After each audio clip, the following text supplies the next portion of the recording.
දරුවනේ අද මම ඔයාලට කියන්න යන්නේ බෝසත් කතාවක්. දුගියාගේ දානය. ඔන්න එක ගමක දුප්පත් පවුලක් වාසය කළා. මේ දෙන්නා ඇවිදගෙන යන විට මේ ගමේ සිටින සිටුවරයෙක් හමු වුණා. සිටුතුමා මේ දුගියාගෙන් මෙහෙම විමසුවා.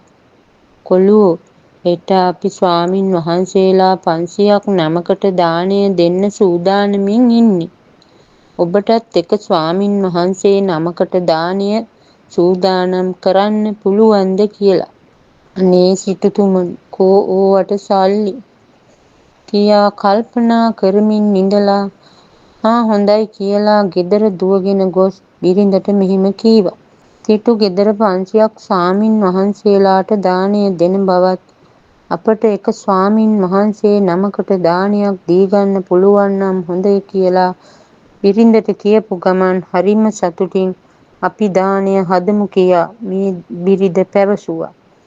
මේ දෙන්නා ගෙවල් වලට ගොස් බිරිඳ සිනාමුසු මුහුණින් වී කොටනවා. ඒ ගෙදර දේවිය අහනවා, ඇයි නුඹ හරිම සතුටින් සිටින්නේ කියා. දේවිය, හෙට අපේ නිවසට ස්වාමින් වහන්සේ නමක් දාණයට වඩිනවා. ඒ නිසා මම මේ වී ටික කොටලා ගන්න මුදලිනුයි මගේ සැමියා ගන්න මුදලිනුයි දාණය සූදානම් කරනවා කියා පැවසුවා. මම නුඹට හොඳ හාල් ටිකක් දෙන්නම් කියා දේවිය හාල් දුන්නා. ගෙදර දුවලා ගිහින් පලා ටිකක් නෙලා ගත්තා. සැමියා කඩේට ගිහින් අඩුපාඩු අරගෙන එන විට මාළු අල්ලාගෙන යන මිනිසෙකු මුණ ගැසුණා. මාමේ, මේ කොහෙද ගියේ? අනේ කොළුවෝ, අපේ ගෙදර හෙට එක ස්වාමින් වහන්සේ නමකට දානයක් දෙනවා. ඒ නිසා මම මේ අඩුම කුඩුම ටිකක් ගේන්න කඩපිලට ගියා නෙවෙයි. එහෙනම් මාමේ, මේ මාළුවත් අරගෙන ගොහින් දාණයට සූදානම් කරගන්න කියා මාළුත් දුන්නා. ඒ දෙන්නා ඉන්න තැනට සක්දෙවිඳුන් කොළුවෙකුගේ වේශයක් අරගෙන පැමිණියා. මාමේ, මට අදට විතරක් මෙහි රෑට නිදිය ගන්න දෙනවද? ඇසුවා. අනේ පුතේ, කොහොමද නවාතැන් දෙන්නේ? හෙට දාණය අපේ ගෙදර ස්වාමින් වහන්සේ කෙනෙක් වඩිනවා නෙව. ඉතින් බැරිය කියන්නත් බැහැ නෙව. එහෙනම් ඉන්නකෝ. උදේම ආසනයක් හොඳට පනවලා ස්වාමින් වහන්සේ වඩිනකම් බලා සිටියා.